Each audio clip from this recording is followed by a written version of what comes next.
Bem-vindos a mais um podcast Discutindo Teses. Este programa tem por objetivo visualizar a ciência, trazer a ciência e focar no conhecimento científico enquanto uma fonte de renovação intelectual de nossas vidas. A concepção de objetividade e pragmatismo do Discutindo Teses tem por referência profissionais e acadêmicos com pouco ou nenhum tempo para se dedicarem ao aprofundamento teórico de suas áreas de formação, bem como de questões teóricas relacionadas à produção acadêmica e que não têm ainda a academia sua principal atuação profissional, mas que precisam conhecer, em algum momento, o opus magnum da pesquisa científica, qual seja as teses de doutoramento. Tentamos ser o mais conciso e abrangente possível, trazendo doutores de diferentes áreas do saber científico. Hoje temos a honra e o prazer de ter por convidado o professor doutor Adriano Ferreira da Silva, médico formado pela Universidade Federal do Pará, é doutor em Anatomia dos Animais Domésticos e Silvestres da Universidade de São Paulo, USP, com o título Aspectos morfofuncionais das estruturas de transição entre as fibras musculares de condução e as fibras de trabalho em corações humanos adultos. Além disso, é professor da Universidade Paulista, Unip, campus Alphaville, onde, apesar de ser um anatomista, de ser formado em anatomia, ministra a disciplina radiologia e diagnóstico de imagens. Além de possuir várias especializações, sendo ainda autor e coautor de várias obras. O trabalho que estará em tela hoje, além de outras questões, teve por certo a análise dos corações humanos de indivíduos adultos entre 18 e 80 anos, 15 corações, de ambos os sexos, fixados em formal a 10%, pertencentes ao acervo didático do Laboratório de Anatomia Humana do Instituto de Ciências Biomédicas da USP. O objetivo da pesquisa foi verificar a presença de corpúsculos cardíacos, acreditando-se que essas estruturas poderiam ser mecanorreceptores, além de determinar sua constituição e relação espacial na parede ventricular subendocárdica, sendo então um estudo morfofuncional, além de outras coisas que seremos abrilhantados. Então, professor Adriano, doutor Adriano, muito obrigado e para suas considerações, por gentileza. Muito obrigado. Estou muito contente de estar participando desse podcast. Isso realmente é uma coisa que valoriza não o fato de ser só o meu trabalho, mas o fato de ser uma valorização da pesquisa científica, que eu vejo que a gente estamos ainda incipiente nessa valorização. Nós precisamos disso, precisamos de canais, precisamos de auxílios da internet, redes sociais, que valorizem essa parte que é importante, que é a pesquisa. Da mesma forma que a pesquisa e o ensino também tem que andar lado a lado para a gente obter coisas. É assim que funciona em diversos países do mundo. É você fazer pesquisa e também contribuir para o ensino. E que, de uma forma que essa pesquisa também ela tenha uma utilidade pública. O meu objetivo de fazer pesquisa é sempre achar alguma coisa que nós possamos aplicar no futuro. Em relação a esses mecanorreceptores, qual seria o papel fundamental deles dentro de uma estrutura cardíaca? Pois é, vamos tentar fazer assim de uma forma bem simples. Hum. O nosso coração, o coração humano, o coração dos mamíferos, de maneira geral, bom, todos eles funcionam não dependendo da nossa vontade. Eles batem regularmente, né, uma frequência no ser humano de 80 a 120 batimentos por minuto, de uma forma que a gente não precisa pensar nisso. Ele é autônomo, ele tem esse controle. O que nós sabemos hoje sobre a anatomia do coração é que, como esse controle desse automatismo, né, o batimento espontâneo do coração, ele se deve basicamente a dois marcapassos naturais, que são o nódulo sinoatrial, que é o marcapasso principal, que é ele que controla principalmente o mecanismo de batimento cardíaco, e um outro marcapasso, que é o nódulo atrioventricular, que ele ajuda a controlar também, mas ele, na verdade, ele funciona mais em caso de falha do primeiro. Então, o coração ele sempre tende a achar mecanismo para se proteger, para que ele não pare. Essa é a ideia do coração, é sempre evitar que ele pare de funcionar.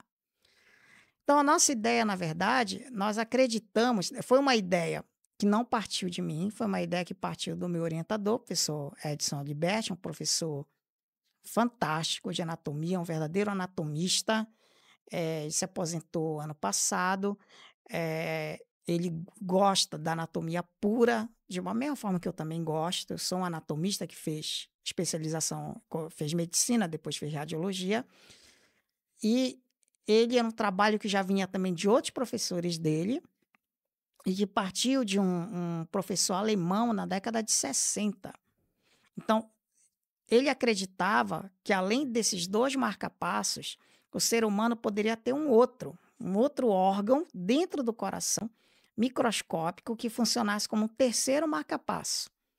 Esse marcapasso seria fibras musculares do próprio coração. O coração ele é um músculo chamado miocárdio, e algumas fibras poderiam estar agrupadas numa das cavidades, que seria o ventrículo direito, que foi o que nós achamos na nossa pesquisa. Nós achamos um grupamento de fibras, que essas fibras não existe nada falando delas na literatura. A literatura é extremamente escassa. Só teve um médico que falou delas. E assim, ninguém nunca aceitou ou negou a presença dessas fibras. E o professor Edson acreditava que elas existiam. O professor que vinha antes dele, o professor Cláudio Ferraz, que faleceu há pouco tempo, também acreditava que elas existiam.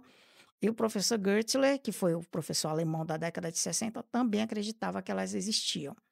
Então, nosso trabalho, nós fizemos um prosseguimento desse trabalho do professor Gertler, e nós achamos algumas fibras enoveladas que poderiam ser esse terceiro marcapasso. Porque, realmente, quando você corta o nódulo atrioventricular, que é o primeiro, o sinoatrial, que é o primeiro, e o atrioventricular, que é o segundo, o coração ele continua batendo.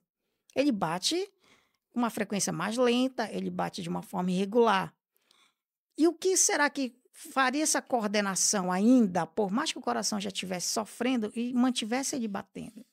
E aí foram feitos vários estudos, por exemplo, foram comparados diversos tipos de corações de mamíferos, basicamente o coração do carneiro, coração do rato, coração da baleia, e se descobriu que esse miocárdio ele se distribui de forma diferente nesses mamíferos, entendeu? E o do ser humano também seria diferente. Só que assim, nós fizemos esse trabalho, foi um trabalho extremamente inicial, nós fizemos com aquilo que nós tínhamos no laboratório, que era o material anatômico, fizemos a microscopia para tentar identificar essas fibras, fizemos microscópios eletrônicos de varredura, foi o mais avançado que nós conseguimos. E detectamos nesses corações essa presença dessas estruturas, tentamos afastar a possibilidade de que fosse alguma alteração patológica, porque muitos chegaram a discutir, mas isso aí não é problema, não é porque o coração está doente, não é porque ele já infartou, não é porque ele tem doença de Chagas. Então, tudo isso nós afastamos dentro da tese para tentar dizer que aquilo ali é uma estrutura normal. Mas, novamente, como eu ressalto, foi um trabalho muito inicial. Uma coisa curiosa é que teve um grupo do Panamá que eles estão prosseguindo esse projeto. Eles entraram em contato comigo e eles estão prosseguindo no Panamá. Eles vão fazer mais estudos nessa região para ver se eles conseguem achar também. Por quê? Se eu descobrisse que tem um marca-passo terciário, isso para nós, na minha opinião, ele mudaria um pouco o que a gente conhece sobre o coração. O que existe, o que a gente conhece, e poderia até ajudar, num futuro distante, a controlar alguns problemas que o coração tem, como as arritmias, por exemplo. Nós sabemos que algumas arritmias, o coração ele bate de uma forma irregular, pode ser disfunções, às vezes, desse marca-passo terciário, que a gente não conhece, e algumas nós sabemos a origem, mas algumas nós não sabemos a origem dessas arritmias. E poderia ser uma coisa terapêutica, uma coisa para o futuro. Essa foi a ideia que nós tivemos da tese. Doutor Adriano, o que na realidade, o que limita a pesquisa? Porque parece-me que quando ela chega num ponto assim sensacional, já que ela começa a se desvelar, ela acaba. Por quê? Bom, aqui no Brasil, eu acho que nós temos um pequeno problema com relação à questão de você conseguir o material e a verba. Eu acho que a questão da verba... Porque, por exemplo, eu fiz a minha pesquisa, como eu já sou médico, como eu trabalho, eu já tenho meu trabalho, eu trabalho no hospital universitário já há 19 anos, logo que eu terminei a residência de radiologia, eu trabalho, há 17 anos, então eu não precisei de bolsa, entendeu? Só que o que acontece? Se você não precisa de bolsa, você também não vai receber nada você não vai ter auxílio nenhum. Você não tem auxílio FAPESP, você não tem auxílio CAPES, você não tem auxílio de nada. Então, o que acontece? A gente meio que usou o que já existia lá. E o que que nós tínhamos? Nós tínhamos microscópio eletrônico, nós tínhamos microscópio óptico, nós tínhamos a histologia. Mas existem outros processos que são mais avançados, que, por exemplo, você tem a imunohistoquímica, você pode usar a imunofluorescência. Todos isso para você conseguir, aí você teria que abrir um outro projeto para tentar conseguir uma verba para que você consiga esse material. E é um processo realmente que eu percebo que é muito custoso e acaba passando do tempo do que você deveria defender a sua tese de doutorado. Na minha opinião, eles deveriam prosseguir. Vamos fazer um pós-doutorado, entendeu? Uma outra coisa que também às vezes limita realmente tem muito a ver com esses entraves. Para você conseguir mandar um projeto, esse projeto você tem que se dedicar a ele. Então eu vejo assim, demora para ser aprovado, aí demora para conseguir o material, aí demora para você ter um tempo, você não pode parar. Eu, por exemplo, não posso parar para fazer só isso, entendeu? E o que é diferente, uma coisa que eu percebo, que eu tive nos Estados Unidos e eu vi, lá existe o profissional do pesquisador. O pesquisador, ele faz só a pesquisa dele. Ele não precisa se dividir com nada, ele não precisa ensinar, ele não precisa dar aula, ele vai fazer a pesquisa dele. E para isso ele recebe o auxílio, né? Ele recebe as doações das empresas, das pessoas lá, e ele faz esse projeto dele, entendeu? Ele não vai se preocupar se eu não tenho a imunohistoquímica que eu preciso. Eu preciso da Conexina 40, entendeu? Eu não tenho, o CAPES não vai me dar isso aí. Tanto que isso foi um problema para nós, porque eu fui tentar publicar a minha tese numa revista de uma qualificação maior.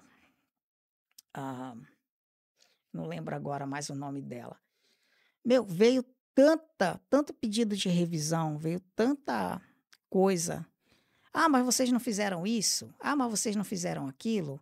Mas se vocês não fizeram isso, então você não pode dar a sua tese como verdadeira. Só que a gente não tinha como fazer, nós não tínhamos recursos para isso. Entendeu?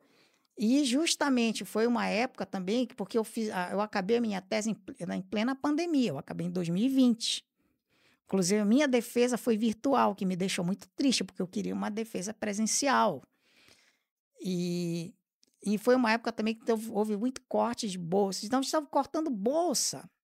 Então, eles não iam investir num trabalho, numa pesquisa, porque muitas vezes eles falam assim: mas será? E se a pesquisa não der certo? E se o que você está procurando não existe? Eu gastei meu dinheiro à toa. Então, eu acho que não tem, o raciocínio não é esse. Você faz uma pesquisa, uma coisa nova, você não sabe o que você vai encontrar. Você gastou seu dinheiro, não, você não encontrou, mas você fez o que precisava. Mas não é esse o raciocínio. Eles vão te dar dinheiro, vão te dar a verba naquilo que com certeza vai dar um resultado. É isso que eles pensam. Então, para você conseguir uma verba, para você conseguir essa verba para pesquisa, é muito difícil. E você, às vezes, não tem. Às vezes, você falta coisas básicas, você falta um corante para fazer histologia, entendeu? E muitas vezes você compra do seu próprio dinheiro mesmo. Faltou. Tá bom, vou comprar então. Tá faltando, sei lá. Tá faltando uns disquinhos lá que a gente tinha que colocar na microscopia. Tá bom, vamos comprar. Senão não sai. Então existe muito essa política, senão a gente tem que, para fazer pesquisa no Brasil, muitas vezes tem que gastar do seu próprio bolso, né? Isso foi uma coisa que eu percebi. Não tem apoio nenhum de instituição nenhuma, a não ser que você realmente já seja um orientador, que você tenha uma linha já de muitos e muitos anos, que consiga já tenha uma mesa, e mesmo assim eles brigam todo ano para conseguir a verba. Tem que publicar em revista, tem que fazer isso, tem que fazer aquilo, né? Eu vejo também que o valor das bolsas também não é um valor muito adequado ainda para o pesquisador. Eu tinha colegas meus que estavam fazendo doutorado junto comigo, que eles tinham que morar dentro da cidade universitária, na moradia da USP, e almoçavam no bandejão porque eles ganhavam com o dinheiro da bolsa, eles não conseguiam ficar em outro lugar. E tudo isso dificulta muito. Você não, realmente é diferente de um país como os Estados Unidos, que eles recebem um apoio maior. Tanto é que esse mesmo trabalho, se fosse publicado lá, ele entraria numa Science, entraria numa revista maior. Entendeu? Mas como é no Brasil, eles entram com muita gestão. Faltou isso, faltou aquilo outro. Você não fez isso, você não fez aquilo. Então, não vamos passar o seu projeto. Entendeu? Mesmo naquela condição em que ele se encontra, e todo mundo sabendo de toda essa estrutura existente. Exatamente. Eu já vi trabalhos na Nature, por exemplo, que eram trabalhos simples, trabalhos de dissecção anatômica, de dissecção cadavérica para estudar um músculo do nariz. Se aqui no Brasil a gente publicasse um trabalho assim, que é um trabalho simples, a chance de passar é muito baixa. Então você tem que se armar de tudo quanto é jeito para você conseguir passar. Obviamente, tem trabalhos na USP que passam, só que eles são totalmente blindados, assim, eles tentam pegar qualquer viés de qualquer problema, eles vão revisar para que não fique fora. Mas o porquê disso, em última instância? Isso não é segurança. O que eu percebo é o seguinte, eu estava vendo, você pega as maiores publicações no mundo, a grande maioria delas são de países desenvolvidos, né, Estados Unidos, principalmente. Agora, a China, que manda tanto paper que acaba passando, né, muitos trabalhos que a China também, com a população que ela tem, eles mandam muito também, eles andam investindo também muito em pesquisa. E, com isso, essas faculdades também, essas universidades, elas têm uma credibilidade maior.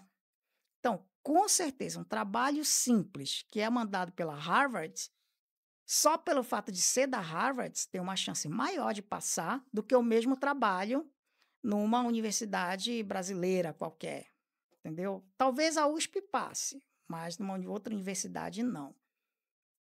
Tem esses critérios. Eu tenho colegas que se mudaram para os Estados Unidos, um casal, fizeram trabalhos lá, foram para a Memorial Hospital, lá. Agora acho que eles estão na Clínica Mayo, e eles já publicaram trabalhos lá. Só que o trabalho sai publicado na Clínica Mayo. Eles não sai, olha, fulano de tal, que é brasileiro, fez USP. Não, o trabalho foi publicado na Mayo. Então, tem muito brasileiro que publica, só que sai como revistas americanas, sai como publicações feitas lá. E pesquisa americana, né? Exatamente. Essa é a minha opinião. Eu lembro que, assim, então, esses corpúsculos cardíacos, eles existem. A minha tese ela entra no caminho de que os corpúsculos, como corpúsculos físicos, eles existem. O que nós não temos ainda é uma comprovação de que realmente eles funcionem como esses marcapassos terciários que eu falei no início. Sim. Isso nós não temos provas para dizer, olha, realmente a função dele é essa.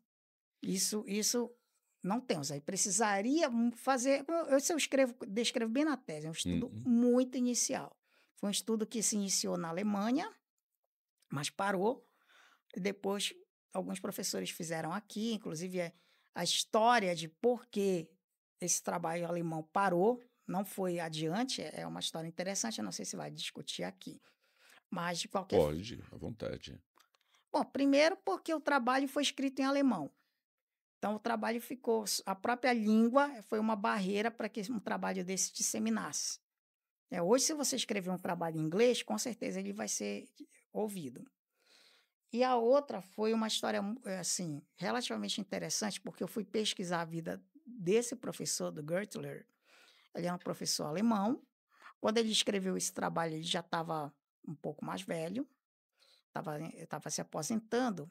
Só que ele tem um passado de que ele, como muitos professores alemães do século XX, eles participaram do Partido Nazista. Então, muitos trabalhos, muitas publicações feitas naquela época, elas foram apagadas da história. Simplesmente porque a questão da fonte do material que vinha, né? As escolas de anatomia ficaram muito conhecidas por isso. Elas recebiam material de campo de concentração. E isso foi uma coisa geral na Alemanha. Foi até uma coisa imposta pelo governo alemão. Então, esse material que vinha dos campos de concentração, isso meio que é totalmente antiético. Então, praticamente muitas dessas pesquisas foram apagadas da história. O que foi um erro nesse sentido? Foi um erro nesse sentido, porque talvez algumas delas pudessem até ter trazido alguma melhoria para a humanidade num sentido, mas por outro, Sim, não é gravíssimo, indiscutível. gravíssimo. É uma coisa até interessante, porque isso é curioso. Eu fiz um livro agora, eu e a professora doutora Kátia, que também é uma moça interessante, ela é veterinária, sobre a história da arte e anatomia. Eu coloquei no currículo, é um livro online, qualquer um pode ver, está no portal de livros abertos da USP. Então, qualquer um pode ler, entrar lá no site e abrir, que eu tive a ideia de contar a história da anatomia desde o Renascimento, começando lá pelo Leonardo da Vinci, aqui os desenhos dele, iniciais, passando por toda a parte do período barroco, do período do século XVIII, século XIX, século XX e entrando aqui no século XXI, com essa questão da anatomia digital, dos meios eletrônicos. Então, assim, a gente ilustrou bem, eu fiz até uma exposição lá no Hospital Universitário, nós fizemos com esse livro, eles pegaram ilustrações desse livro e colocaram nas salas, no hall de exposição do HU. Então, a gente discute muito isso que eu falo dos professores de anatomia da Alemanha, que fizeram um dos melhores atlas que já existiu, que é o Atlas do Pernikopf, que eram 4 volumes, assim, as ilustrações lindíssimas.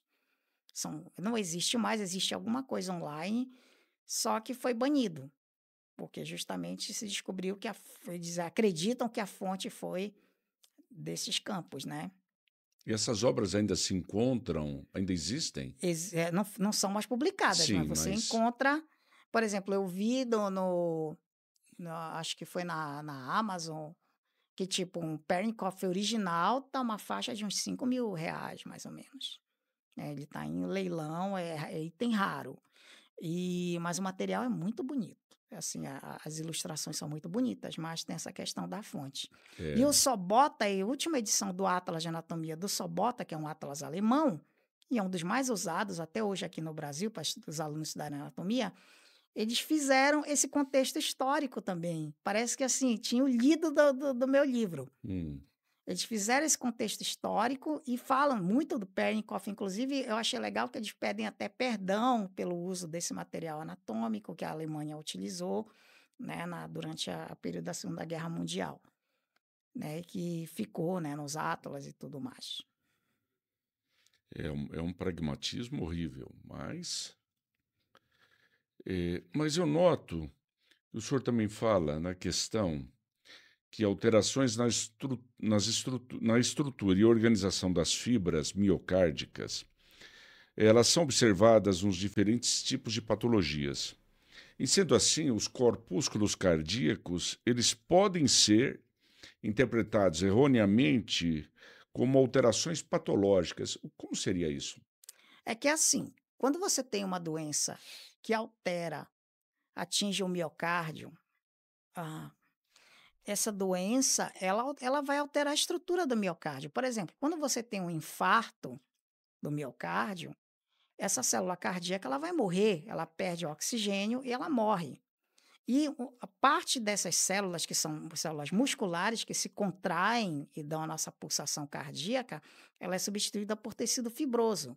Esse tecido fibroso, ele não tem uma organização definida, ele vai invadindo por onde a célula muscular morreu.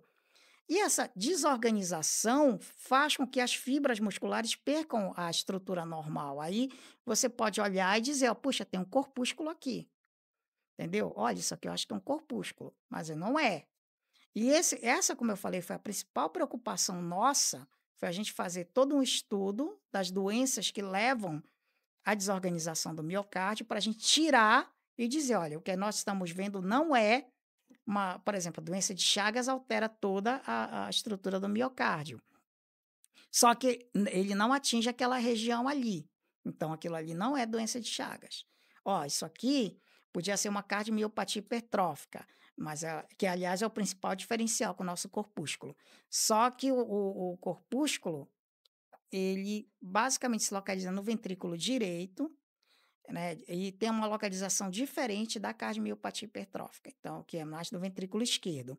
Que isso foi um questionamento, porque assim, o ventrículo esquerdo do coração, ele é maior, ele é mais forte, porque ele bombeia o sangue para o nosso corpo inteiro. Ele pega, se contrai e manda o sangue para a artéria aorta. A aorta vai distribuir o corpo todo. O ventrículo esquerdo ele é muito bem estudado. Então, tem muitos trabalhos que falam de ventrículo esquerdo, da arquitetura, e nenhuma fala de corpúsculo. Mas o ventrículo direito tem menos trabalhos. Ele é menor, ele é mais fino, e ele basicamente ele se contrai para mandar o sangue para os pulmões. Essa arquitetura do ventrículo direito, por ele ser mais fino, parece que ela ficou meio. Não tem tanto trabalho sobre ele. Então, é uma área ainda meio misteriosa. Tá? Outra coisa que também a gente não sabe sobre o coração. O coração, ele tem, como eu falei, o marca-passo primário, nódulo sinoatrial, marca-passo secundário, nódulo atrioventricular. A partir dali, ele forma como se fossem fios para o ventrículo direito e esquerdo, chamados de feixe de Rich, ou feixe atrioventricular. Esse feixe se divide no ramo direito e no esquerdo. Isso é muito bem estudado. Esses ramos, por sua vez, eles vão formar umas fibras quase microscópicas, que são as fibras de Purkinje, ou ramos subendocárdicos. Essas fibras é que se ligam ao resto do músculo do coração e fica mandando impulso nervoso para que ele se contraia no tempo certo. Só que a natureza de como essa fibra de Purkinje ela se une à musculatura do resto do coração não é totalmente esclarecido no ser humano. Tem trabalhos que eles estão tentando criar modelos biomecânicos do coração, biológicos do coração humano, do coração de animais, inclusive ratos, humanos, mas ainda eles batem nesse pedaço. Qual é a forma, como que o músculo, a fibra de Purkinje, ela se junta, entendeu? E nós lançamos, então, a hipótese de que algumas delas formam um corpúsculo no ventrículo direito, antes de se juntar ao resto da musculatura. E que esse corpúsculo faria, então, seria um marca-passo terciário. Ele ajudaria que esse impulso cardíaco chegue no ventrículo.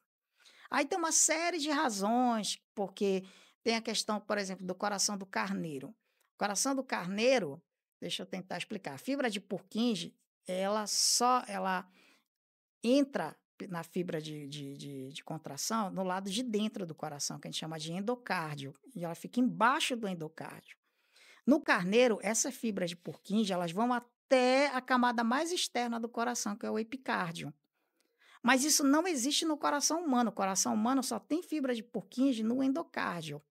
E aí o Gertley, ele lançou essa hipótese. Então, o que que faz com que o impulso vá da fibra de Purkinje no endocárdio, vá até o epicárdio e se contraia tudo de uma vez só, de uma forma tão eficiente, que é o que acontece no coração humano? Já que do carneiro a fibra de Purkinje vai até as fibras mais externas. E aí ele lançou isso, que pudesse existir estruturas que seriam esses mecanorreceptores, seriam estruturas que eles analisam o grau de contração e faz com que essa contração corra sincronizada. Esse foi o objetivo do estudo dele, e ele achou. E o professor Cláudio Ferraz de Carvalho também fez vários trabalhos com o coração, infelizmente ele faleceu, e ele achou também. E nós também achamos nos nossos corações. Mas nós não temos certeza se é isso ou o que isso realmente faz, porque nós não fizemos estudos eletrofisiológicos ou imunohistoquímicos. Para mim seria uma maravilha. Se tivesse um centro de pesquisa que a gente pudesse coordenar, pegasse, pós-graduando, não, vocês querem, vamos fazer então agora estudo imunohistoquímico para vocês como tese de doutorado de vocês. Vamos prosseguir, vamos procurar, vamos comparar, isso era uma ideia que eu tinha, vamos comparar corações de diferentes animais e ver como é que essa mesma região nos diferentes animais. Vamos pegar um carneiro, vamos pegar um rato, vamos pegar sei lá, um animal que a gente pudesse conseguir fácil. Mas tudo isso demanda verba, demanda dinheiro, demanda tempo, demanda também interesse. Porque muitas vezes você manda, isso aí não é interessante, entendeu? Para um instituto de pesquisa pesquisar isso. Eu vejo que fala do coração do porco. O coração do porco, ele tem assim uma fisiologia, não digo isso, o funcionamento, mas uma morfologia próxima do nosso? O coração do porco o porco é um dos animais que tem o coração mais próximo ao do ser humano, morfologicamente. Tanto é que foi feito, acho que em 2022, 2021, foi feito um transplante,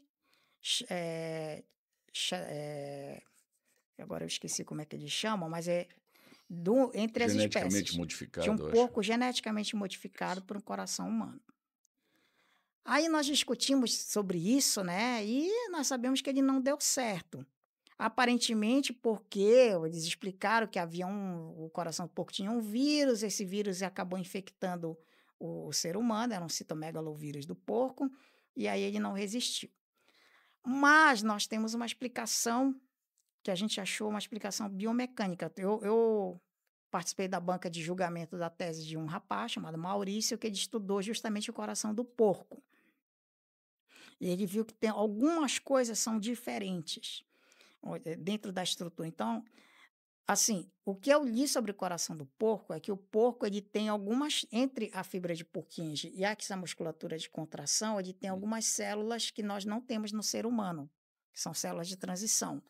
Então, nós não sabemos se o fato dele ter essa morfologia mais fina fez com que esse coração realmente não fosse ainda adequado. Porque quando ele foi modificado geneticamente para ele não dar rejeição. Mas eu não sei se isso modificou a estrutura celular do coração do porco. Olhando, se você botar um coração de porco aqui, você não vai dizer que é humano, que é muito parecido. Mas eu acho talvez essa estrutura interna, essa relação de fibra de Purkinje, essas coisas que ficam lá no interior do coração, seja um pouco diferente do ser humano, talvez por isso que não foi ainda totalmente. Acho que devem estar continuando, estar estudando, alguma coisa assim. Por isso que eu vejo que um trabalho como esse, a gente devia continuar, mesmo que de repente não prove nada, deveria se continuar, porque muitos projetos ao longo da história, né, da pesquisa, ficaram aí mais tarde se descobriu que tinha utilidade. Indiscutível.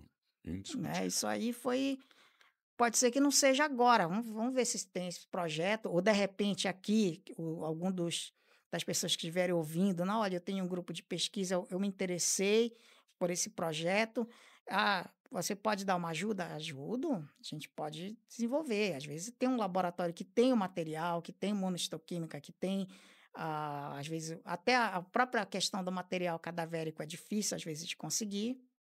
Então, não é um processo que é complicado aqui no Brasil. Diferente dos Estados Unidos, que eles têm programa de doação, que as pessoas doam normalmente seus corpos. É normal.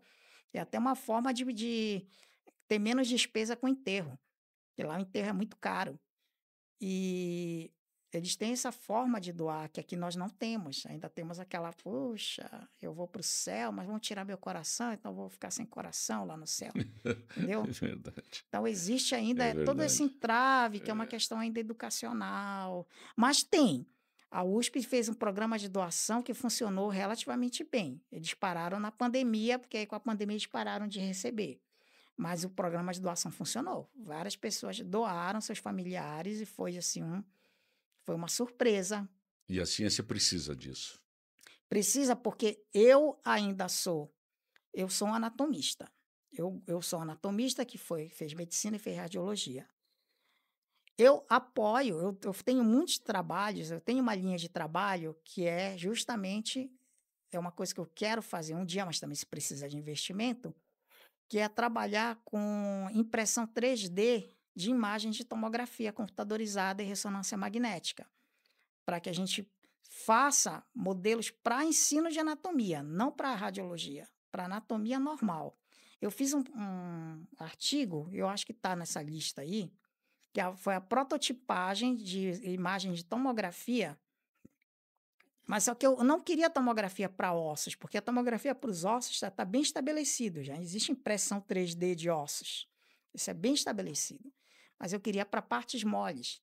Então, por exemplo, eu descobri que eu posso imprimir os músculos do braço, eu posso imprimir os músculos da perna, entendeu? A partir de uma tomografia computadorizada. E fica relativamente bom. Eu imprimi, eu paguei, eu mandei imprimir, com auxílio, os colegas me ajudaram a pagar. Eu contratei uma empresa que imprimiu, fez uns moldezinhos assim. Eu tenho até hoje esses moldes comigo. Levei para o Congresso de Anatomia de 2018, dei uma palestra sobre isso lá em Maceió. Foi o congresso, acho que de 2018 não, acho que foi 2022, eu acho. E aí fica bonito, só que, tipo assim, tudo isso precisa ter investimento, precisa de apoio. Não, tá, vamos investir na impressora? Legal. Vamos ter aluno que vai ajudar a fazer esse projeto? Vamos.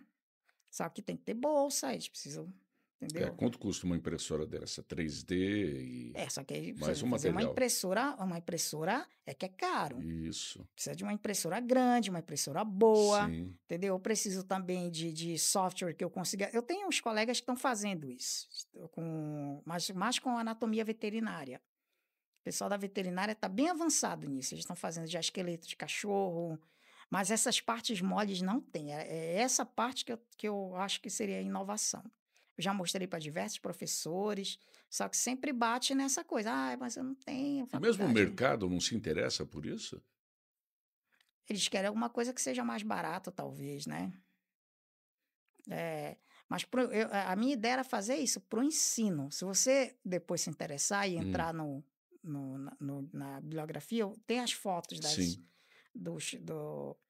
das imagens 3D que eu imprimi. Entendeu? Mas para músculo, eu queria para músculo, eu quero para órgãos, partes moles. Osso já tem bem estabelecido.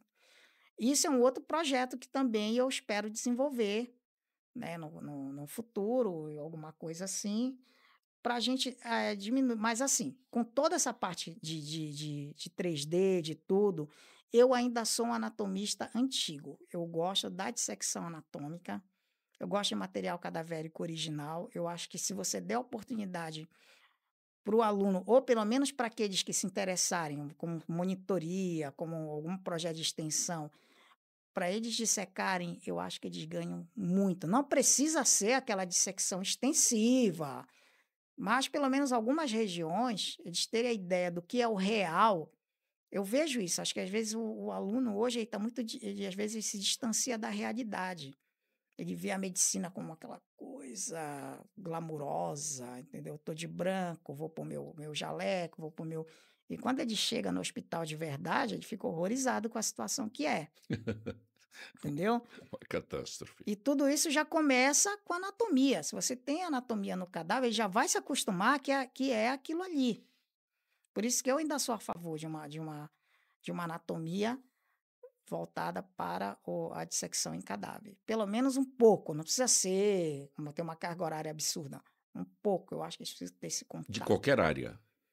Não só Principalmente da para. medicina. Eu acho que a Não, sim, medicina, mas que não seja cirurgião, todos, isso é de primeiro todas as ano. áreas. Isso é primeiro ano. Primeiro, segundo, terceiro ano.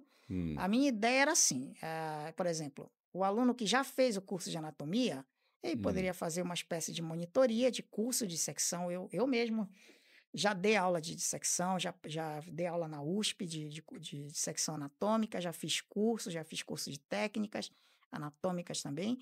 E esses alunos, então, seriam preparados, eles iriam fazer as peças anatômicas para os alunos que iam pegar anatomia depois, primeiro e segundo. E assim ia progredindo como se fosse um curso de extensão. Para esses alunos, vai ter um preparo até para eles terem contato depois com cirurgia, com clínica, eles virem e, de repente, eles até dizem, eu gostei, quero ser cirurgião. Só que eu já não me identifiquei, eu quero fazer clínica, quero ser pediatra, não sei. Para mim, não substitui. Eu acho que você tem que sentir a realidade, ver como é a realidade. Claro que todo um modelo 3D ele vai te ajudar, mas eu acho que eu percebo, e os alunos, muitos deles sentem falta disso também. Na pandemia, os alunos da USP ficaram loucos, porque eles fecharam o laboratório, né, não podia ter acesso. E eles queriam estar ali, ver o material, e não podia. É, acho que o senhor poderia falar aqui sobre a questão da morte cardíaca súbita e se essa teria uma relação com esses corpúsculos. Pois é, isso aí é o que acontece. A tese, ela é uma coisa que ela te faz pensar. Eu acho que a pior parte de você elaborar uma tese é você criar o desenho dela. O que eu quero ver e como eu vou fazer isso. Então, é aquela parte inicial. Puxa, qual é o objetivo do meu trabalho? Eu quero ver isso, quero ver se o corpúsculo existe. Como que eu vou fazer isso? Eu vou fazer pela metodologia correta. Vou usar o material e método que eu tiver dentro do protocolo de ética, tudo correto. Legal. Eu achei o que eu queria. Eu achei o meu corpúsculo, eu achei o meu anticorpo, eu achei qualquer área. Achei o meu cálculo, achei tal. E a partir daí, a imaginação começa a correr. Porque eu comecei a discutir com o professor Edson, puxa, mas e se for isso? Puxa, mas esse corpúsculo, será que ele pode fazer parte disso? E isso, e aquilo. Então, a gente pensa, aí a ideia, de repente, que veio na nossa cabeça, aí é tudo a discussão, que nós chamamos de discussão. Às vezes o aluno ele fala assim, a discussão é dizer se está de acordo com a literatura ou não. Não é só isso. Você vai dizer, olha, o seu trabalho está de acordo com a literatura. Então, olha, o seu trabalho foi diferente da literatura por isso, isso, isso e aquilo. Mas ela te dá a chance de divagar o que você acha que isso pode trazer. Então, essa foi a ideia. A gente começou a criar 1000 ideias sobre eu. De repente, chega uma hora que eu estava só, corpúsculo. Eu acordava com esse corpúsculo na cabeça. E, de repente, puxa, mas olha só, esse corpúsculo, ele é subendocárdico. Ele está ali. Hoje nós sabemos que a primeira área do coração que morre, você tem um infarto agudo no miocárdio. A primeira área do coração que morre é a área logo embaixo da camada interna, do endocárdio, que é onde tem menos vasos. Os vasos do coração eles ficam do lado de fora. Eles vão se ramificando, vão ficando cada vez mais fininhos até chegar no endocárdio. É a primeira área que morre. E outra coisa, o que mais mata quando o indivíduo tem um infarto? Ele não mata porque o coração para. Ele mata porque ele tem arritmias.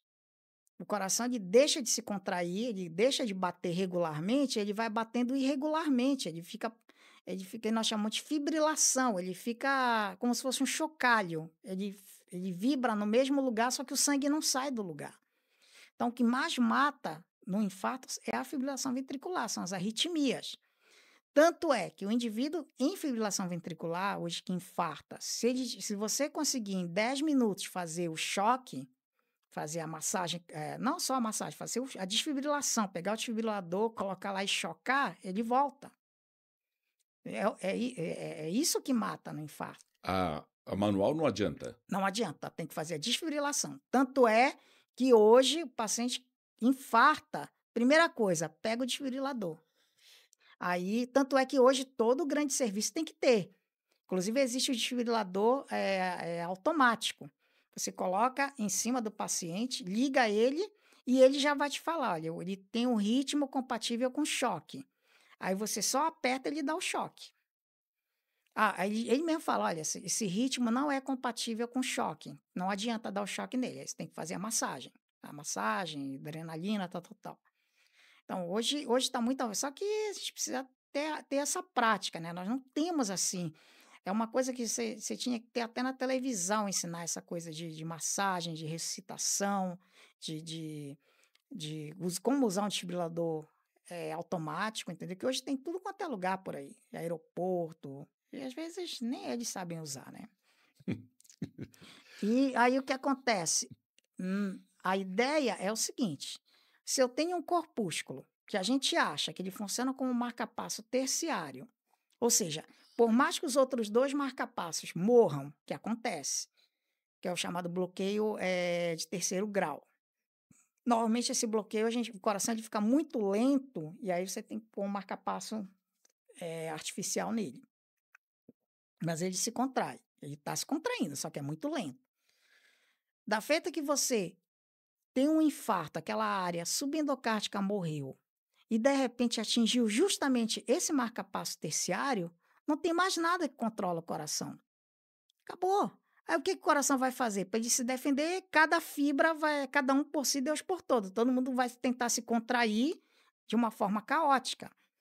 Então, por isso que, de repente, um infarto que atinge essa região do ventrículo direito, ela poderia ter uma tendência a desencadear uma fibrilação ventricular, né? Isso, aliás, eu falei, inclusive, no INCOR. Um dos meus avaliadores foi um cardiologista, um professor já antigo, bem renomado da USP, professor José Antônio Franchini Ramires.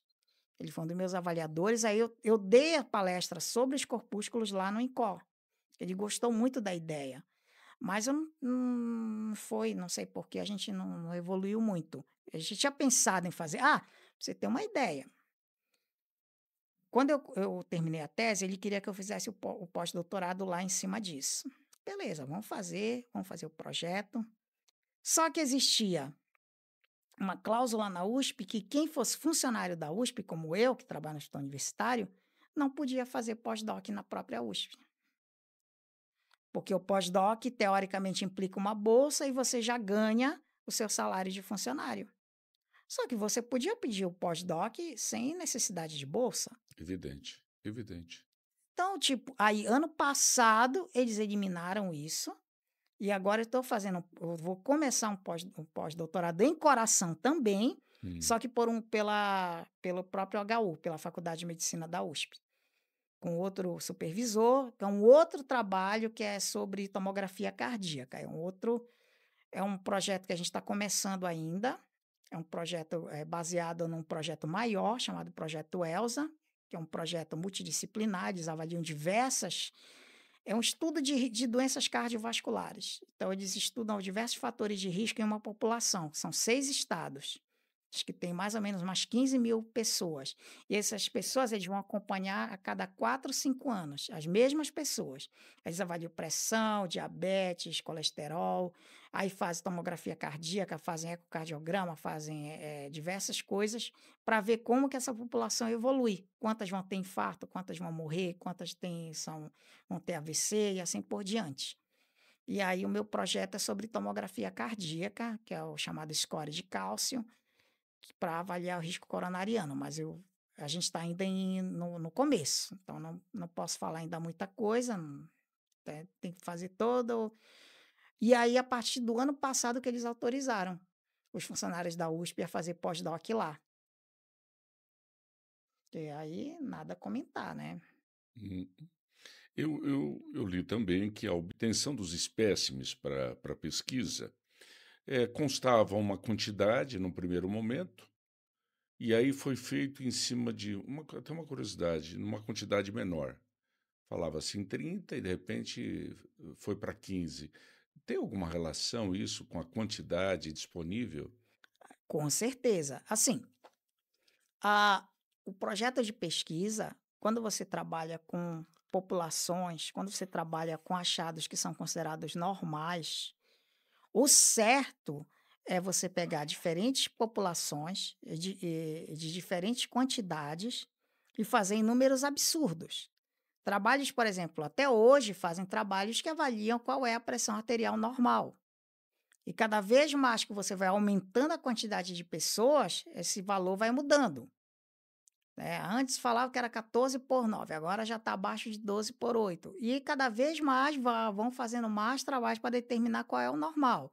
Antes, até 120 não era diabético, agora 126. Agora, o normal tem que estar abaixo de 100. Por quê? Porque você vai fazendo cada vez um número maior de pessoas de diferentes etnias, diferentes idades, diferentes. Um trabalho como esse, para que a gente fizesse, para comprovar que realmente tem, nós precisaríamos de uma população grande. Só que, tipo, é muito difícil você conseguir material humano, esse que nós falamos no Brasil. Entendeu? Obter coração de cadáver é difícil, não é? É um processo complicado. Então, nós fizemos aquilo que tinha disponível no ICB, que fosse ainda possível, porque tem muito material antigo, muita peça antiga que não dá mais para aproveitar para fazer. E outra coisa, eu pegando um material do ICB, se eu eu tiro um pedaço do coração para fazer a pesquisa, aquele coração pode ser que não sirva mais para ensino. Então, a gente conseguiu aquilo que tinha, o que era disponível. O certo é você determinar um N correto. Você teria que ver com o estatístico. Você quer determinar a presença de uma estrutura normal. Quantos indivíduos eu preciso para que isso realmente aconteça? Ele vai te dizer assim, olha, você precisa de uns 2.000, entendeu? Ele precisa de uns 5.000. E para nós é inviável. Mesmo para esse projeto ELSA, eles trabalham com 15.000 indivíduos. E mesmo assim, eles vão dizer, não, olha, isso aqui é válido para essas populações, mas pode não ser válido para a população da China, por causa das diferenças étnicas, entendeu? Etc. Então, é muito complicado. O ideal era que todo mundo fizesse, né? Vamos pegar coração e ver se tem todos eles. Mas eu já me contentaria em prosseguir com mais espécimes e fazer as coisas que precisam, imunistoquímica, outros processos mais avançados que precisa de material e de técnicos, de pessoas que saibam fazer o processo. Que é um processo longo, eu acompanhei um processo de imunistoquímica, não é um processo tão fácil de se obter. Assim, já num caráter de prevenção, o que as pessoas deveriam fazer para conservarem seus corações? Primeira coisa, né? Uma coisa que eu dei, inclusive, numa aula da Unip, eu Hum, dei uma aula sobre circulação coronariana.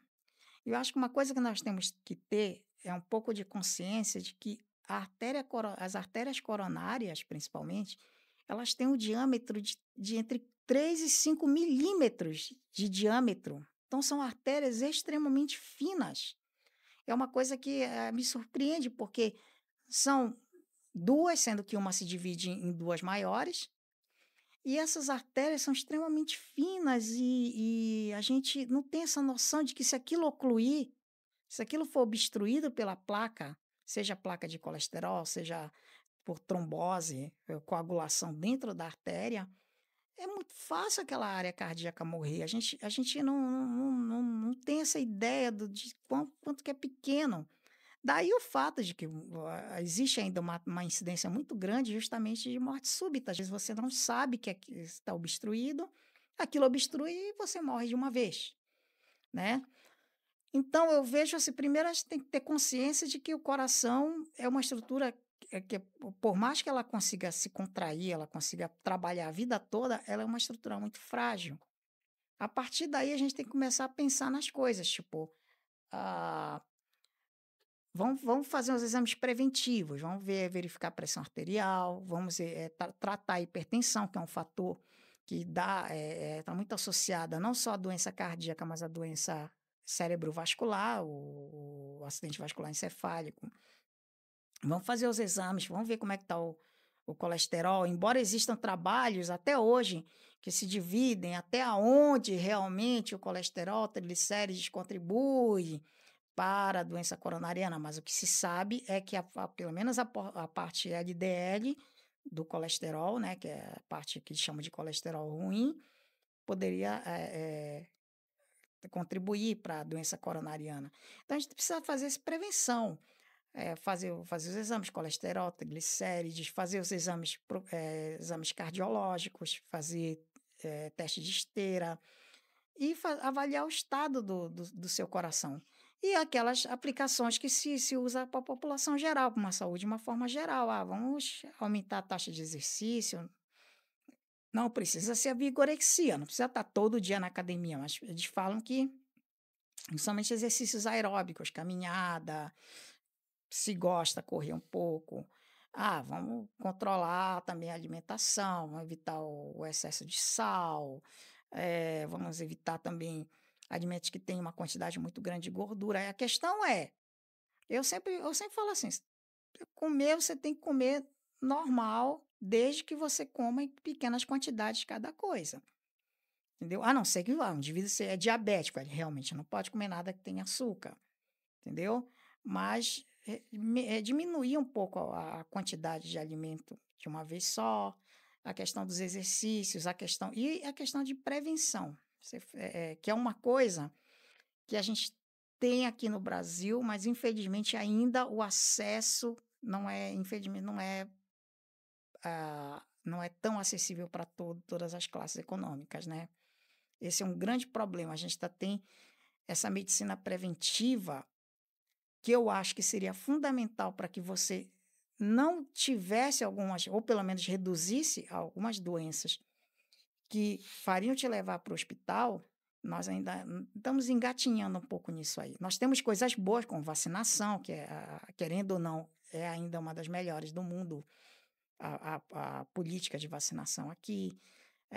Temos a política com relação ao HIV e tal, mas eu acho que essa parte ainda de prevenção de doença coronariana, a gente dá falta. Nós temos uma política desde orientação do paciente até ele ter acesso. Não, todo mundo vai ter acesso a um cardiologista, todo mundo vai ter acesso a um médico que avalia sua pressão. Conheço pessoas que descobriram pressão, que tinham hipertensão, porque eu fui, vamos ver aqui a sua pressão, e de repente estava estourando. E é isso que falta um pouco, também a parte preventiva, e é isso que eu sempre falo, também tenho falado muito para os alunos, que é isso, gente, vamos tratar o paciente. Eu dou aula sobre exames, mas vamos tratar o paciente, não só o exame. O exame diz uma coisa, vamos ver o paciente antes. Que aí, de repente, a gente consegue evitar com que ele fique doente mais tarde. Doutor Adriano, existe alguma relação entre as cardiopatias e o COVID? O COVID, ele é considerado uma doença inflamatória. O vírus, ele gera uma reação, não sabemos se é inflamatória, se é imunológica, e ele foi muito associado a doenças de pequenos vasos. Ele foi muito associado à formação de coágulos microscópicos dentro de diversos vasos. E esses coágulos que seriam responsáveis pela inflamação do tecido e pelas alterações que a gente vê. As principais são pulmonares, mas foi feito, né, alguns estudos que mostraram que havia também oclusões de outros vasos, principalmente vasos do intestino. Aumentou o índice de isquemia mesentérica, os vasos do intestino também podiam ocluir, e também ele parece que foi associado à miocardite também, por causa dessas oclusões de vasos mínimos dentro do coração. Não chega a ser um infarto, mas havia porque é um processo inflamatório sistêmico, ele atingiu a microcirculação de diversas estruturas do corpo. A que mais sofreu foram os pulmões, sem dúvida nenhuma. O que eu sei foi exatamente sobre isso. Qual é o futuro da cardiologia? É possível ter um Olha, prognóstico? isso é uma coisa que isso também se discutiu muito, porque assim, nós temos, a cardiologia é assim, tem a parte preventiva, que eu acho que nós precisamos evoluir mais, porque se todo mundo tivesse atendimento e prevenção, muitas dessas doenças, principalmente relacionadas ao infarto, poderia reduzir. Ponto número 1.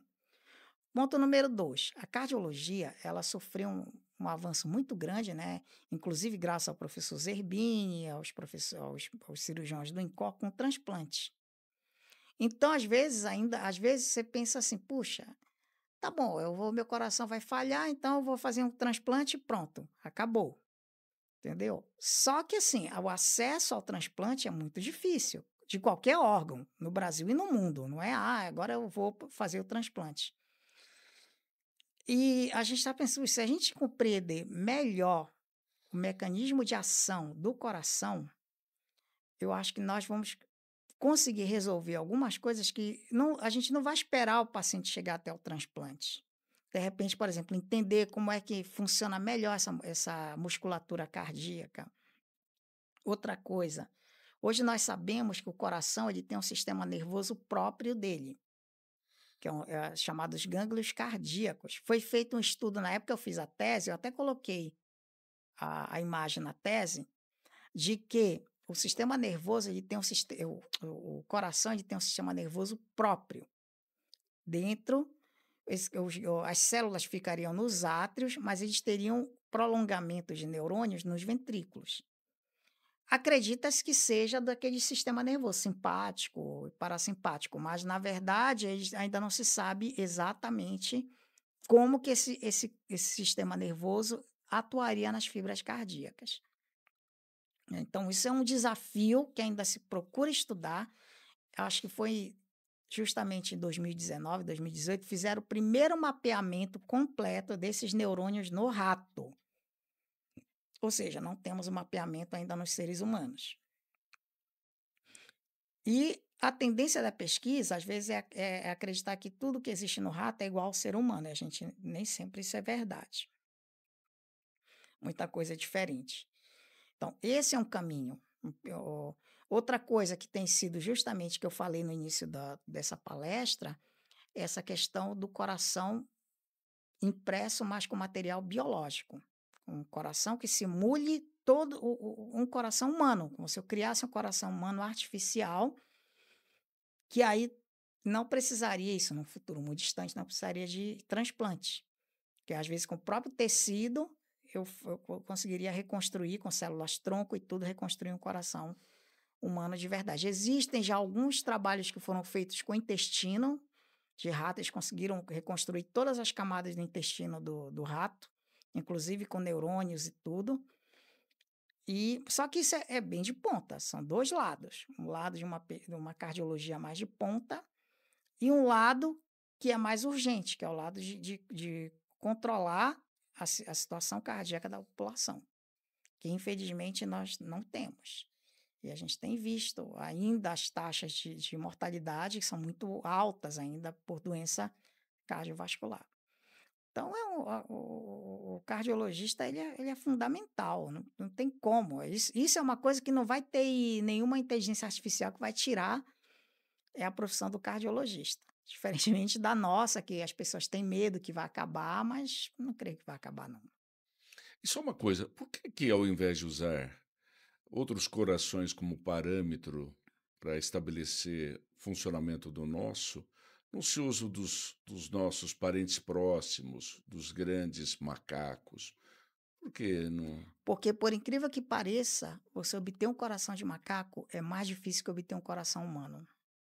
Tem toda a questão de proteção do animal, entendeu? Você não tem como matar um macaco, um antropóide, que é Sim. tipo chimpanzé, gorila, que seria o ideal. Só que primeiro que você não tem aqui. Você não tem gorila, acho que não tem gorila no Brasil inteiro, acho que não tem. Chimpanzé, então, você não vai poder sacrificar um animal desse. Você vai esperar ele morrer, o do zoológico, não sei quanto tempo ele dura.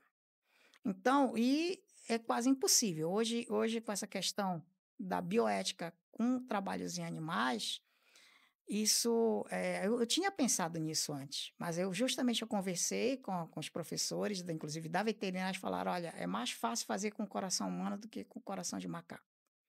Hoje não tem sido feito mais quase nada, e é um problema, inclusive, nos Estados Unidos, porque lá eles treinavam muitos procedimentos, porque como lá a medicina, a maior parte dela não é pública, quer dizer, ela não tem medicina pública, os alunos, para treinar cirurgia, eles treinavam em animais. Porque aqui os alunos entram ainda em cirurgia dos pacientes públicos com auxílio mas lá não. Lá, se você lá chegar lá e dizer, entrou um aluno na sua cirurgia, ele pode processar o médico, porque ele não queria um aluno, ele queria o melhor médico que tivesse ali.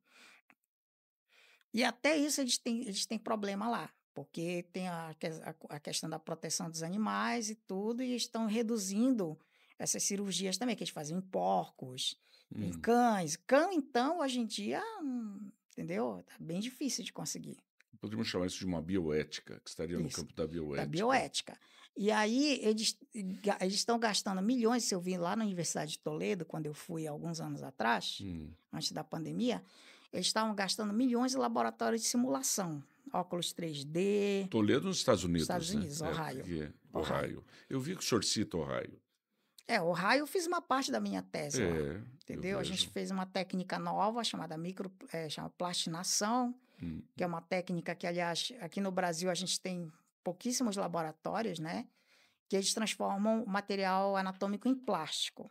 É um projeto muito legal, esse material não se perde mais, ele fica conservado para sempre. E esse foi o objetivo específico também do trabalho, não foi? Esse objetivo, a gente foi lá porque justamente a gente fez um trabalho chamado microplastinação, que a gente pegou a fatia de coração, levamos para lá, e aí nós fizemos essa plastinação para tentar achar essas estruturas enoveladas que apareceram, inclusive na microplastinação.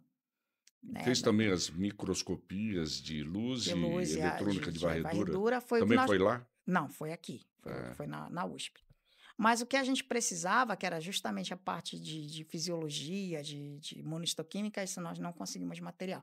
Mas nós levamos para Toledo porque eu levei, e graças ao professor Carlos Batista lá, que era professor lá, aposentou também, que tinha um laboratório de plastinação lá. Então, ele... No Brasil não tem esse laboratório? Tem um no Rio de Janeiro, o professor Atelson. Não, Rio de Janeiro não, acho que é do Espírito Santo, não sei mais, acho que é do Espírito Santo, mas eu não tenho muito contato lá, né? Tem alguns poucos laboratórios aqui, porque é um material caro, é tudo importado da Alemanha. A Alemanha sempre foi ela sempre gostou muito da anatomia, sempre foi muito avançada nesse quesito. E, inclusive, aliás, acho que é no Shopping SP Market, tinha uma exposição de cadáveres plastinados lá. Lá nos SP Market, lá na Marginal Pinheiro, lá no início. Eu não sei se ainda continua. Então, quem quiser ver como que fica o cadáver que é substituído pelo plástico, ele está lá. Estava lá. Interessante, né? Até o ano passado. E aí nós fizemos um pedacinho, né, do coração com essa técnica para ajudar, para tentar ter alguma coisa a mais. A gente ia fazer também uma ressonância magnética do coração. Eu levei um coração, só que era um coração muito velho de peça anatômica, eu levei para a Faculdade de Medicina da USP, lá eles têm um aparelho de ressonância de 7 Teslas, é um aparelho que não é usado em seres humanos vivos, mas ele está sendo usado em material cadavérico para estudos.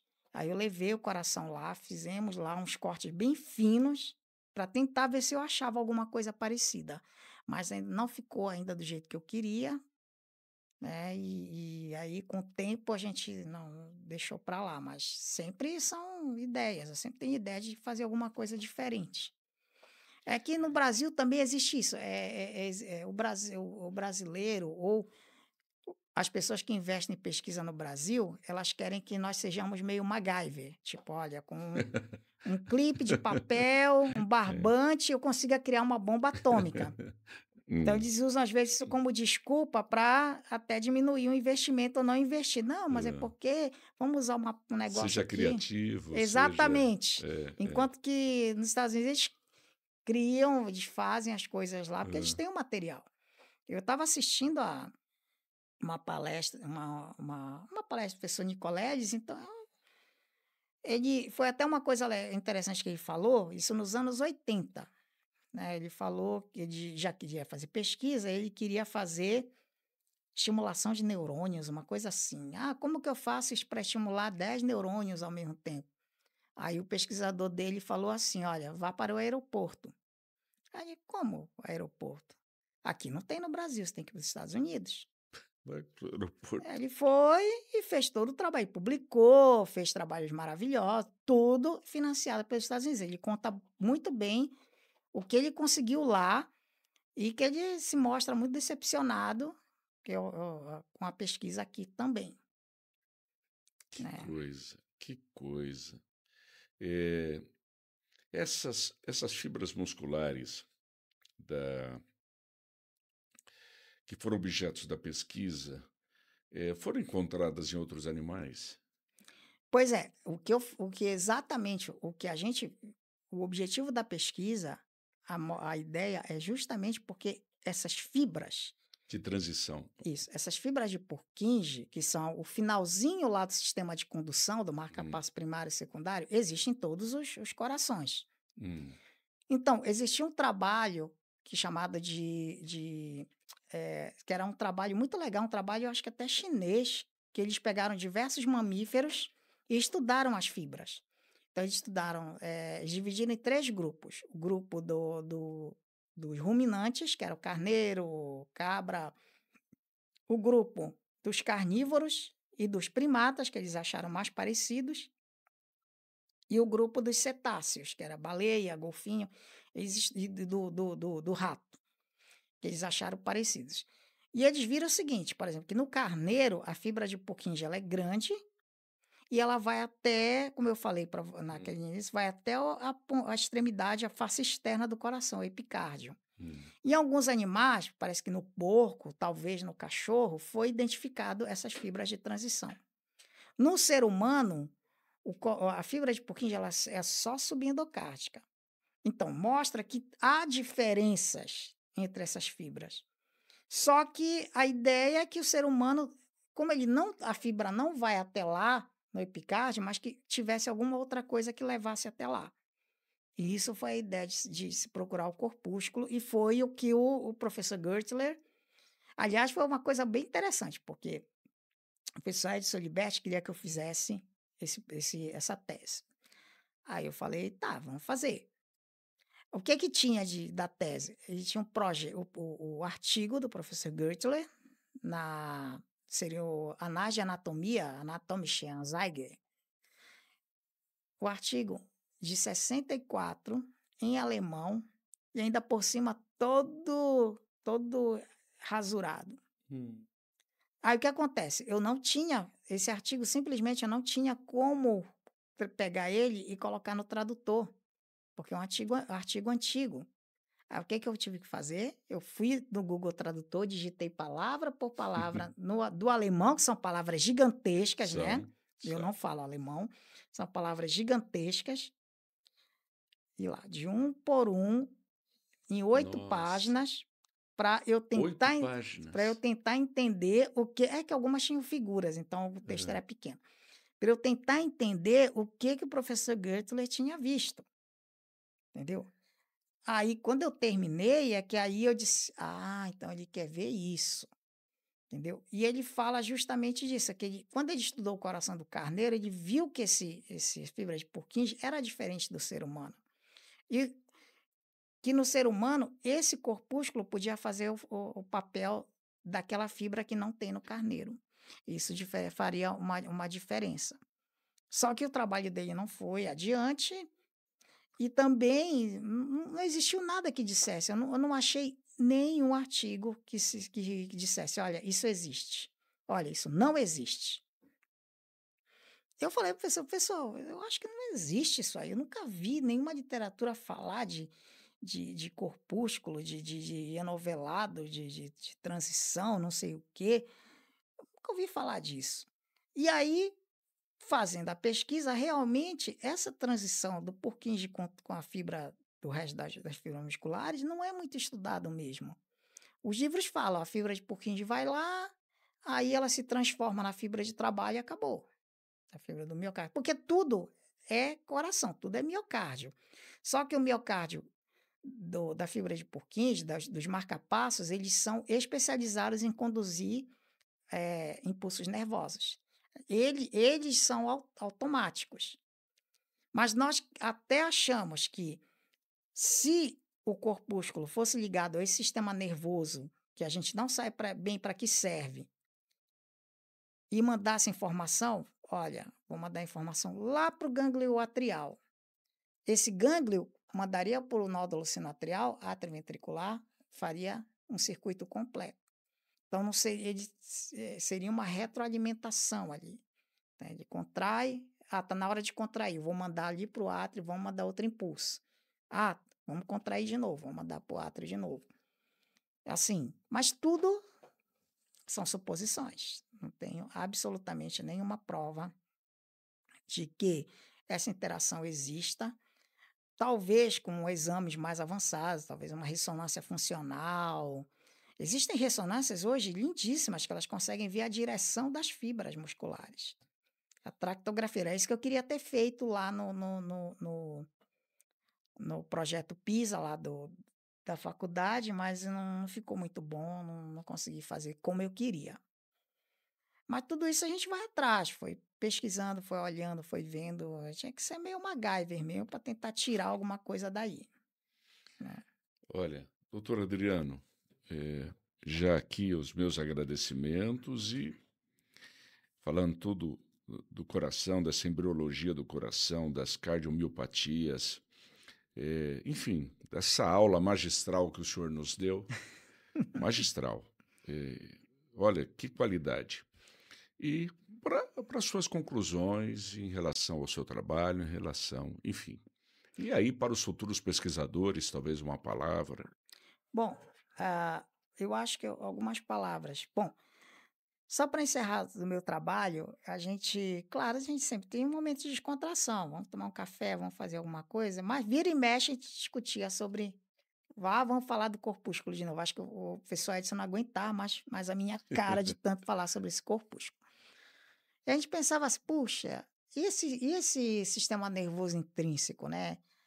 Porque desde que a gente se entende por gente, a gente fala que a sede das emoções é o coração. Está nas músicas, está na filosofia grega, está em tudo. O coração, a gente sofre. E se esse sistema nervoso cardíaco realmente não tem um papel nisso aí? Será que o coração realmente é capaz de sentir alguma coisa? Além do que a gente sente no cérebro? Você não sabe para que ele serve direito, entendeu? Poxa, será que ele realmente, no fim das contas, o coração tem um sistema nervoso que ele seja capaz de sentir? Porque o coração ele é muito mais misterioso do que a gente imagina, por exemplo. O coração até, acho que os anos 80, talvez um pouquinho antes, a gente sabia que ele era uma bomba que impulsionava o sangue. Só, era um músculo ali, batia. Aí, de repente, se descobriu que ele produz hormônio. Ele é uma glândula também. Produz o fator natriurético atrial, que ajuda a diminuir a pressão arterial. Então, ou seja, aí já mudou a função dele. E, de repente, ele não tem outras funções que a gente ainda não descobriu? Não sabemos, né? Agora, com relação à pesquisa, eu acho o seguinte. Primeira coisa, uma coisa que eu fiquei muito... Foi uma desvantagem que eu fiz, acabei fazendo meu doutorado, acho que um pouco mais tarde, né? Eu já fiz em 2017, eu já tinha meus mais de 40 anos. Mas uma coisa que eu achei que vale a pena, que talvez quando você faz um pouco mais tarde, você começa a diminuir aquele nervosismo. Eu vejo que as pessoas ficam extremamente ansiosas, ficam extremamente nervosas, entendeu? Principalmente aquele aluno que acabou de sair da graduação, fica nervoso, não consegue e sente aquela ansiedade, aí entra em depressão, porque às vezes o trabalho não está indo, não está dando certo. E com isso, às vezes a gente mais velho, como eu trabalho, coisa de família, a gente acaba relativizando um pouco isso. Então eu comecei a, tipo, olha, se der certo, deu. Se não der certo, também não deu. Faço outro trabalho, faço outra pesquisa. E, assim, não foi uma. Eu não. Isso eu sou sincera, eu não sofri assim. Ai, eu tenho, ai, mas eu tenho que defender. Ai, isso e aquilo. Porque se você encarar uma pós-graduação, estrito senso, nesse sentido de que é um, é um bicho de sete cabeças, seu trabalho não vai sair. É um trabalho, é uma tese, você vai defender um título, e é isso. Entendeu? Outra coisa, eu acho, é a relação orientando e orientador é uma das coisas mais importantes. Você tendo um orientador, o aluno ele tem que ter, eu acho que ele tem o direito de escolher um orientador que seja mais adequado para ele, ao mesmo tempo que o orientador ele tem também que dar pelo menos um mínimo de atenção, um mínimo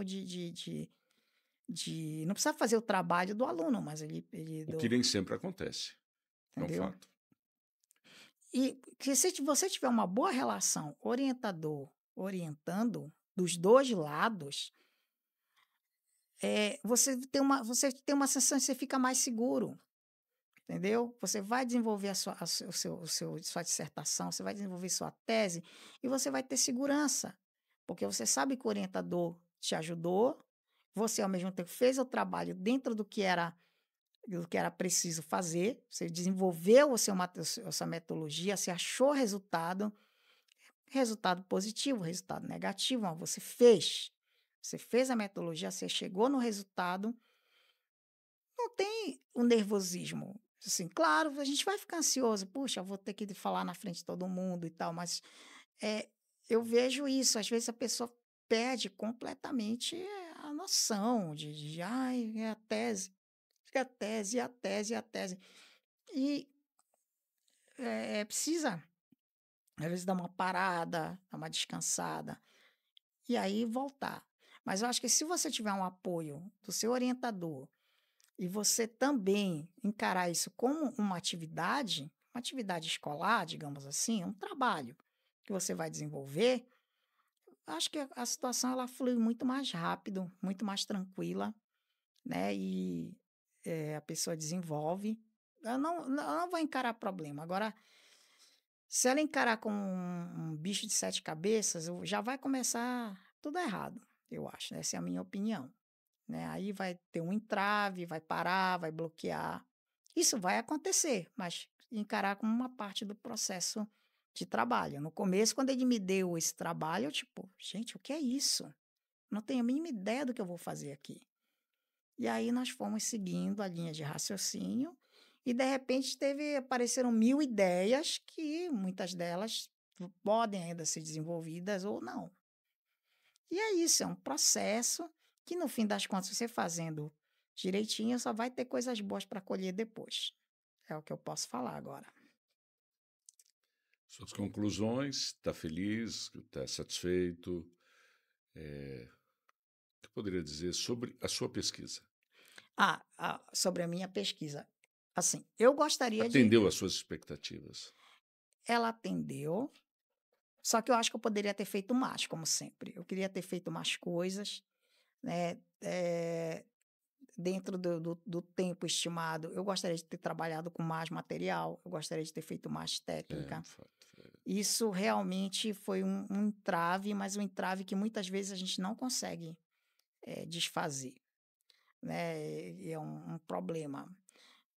Mas a minha ideia é que, isso que eu falei anteriormente, quem quiser desenvolver, quiser prosseguir, que tiver condições, tiver um laboratório que te forneça as coisas, ou de repente, eu tenho trabalhado como orientador, tenho orientando de mestrado, que vai qualificar agora em maio, né? Só que o nosso trabalho é totalmente diferente, ele trabalha com medicina estética, agora a gente está fazendo uns estudos em anatomia da face para procedimentos estéticos, né? Então, nós estamos fazendo uma outra linha. A minha linha sempre vai ter alguma coisa, ou com anatomia, ou com radiologia, né? No meu trabalho é esse. Mas, de repente, eu quero que você me oriente. A gente pode, num futuro, entrar em contato. Eu tenho como fazer esse trabalho, mas só que eu preciso de um orientador. Tudo bem, a gente faz, tenta fazer junto. É o que eu posso dizer.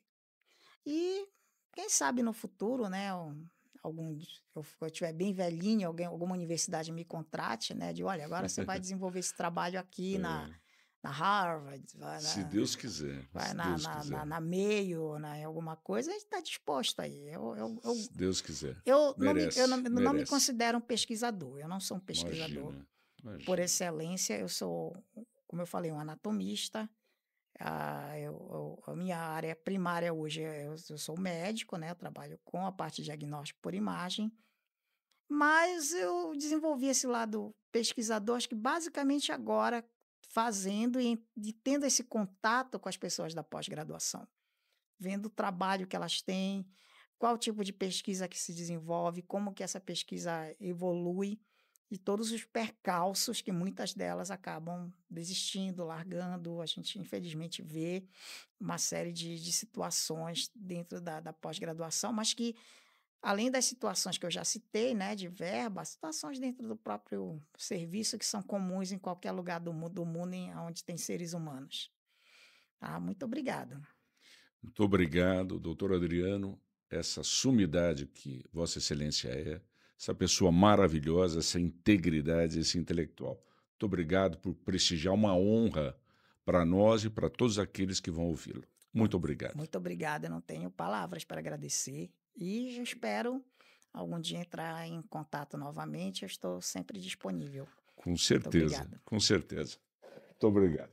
Muito obrigado mesmo.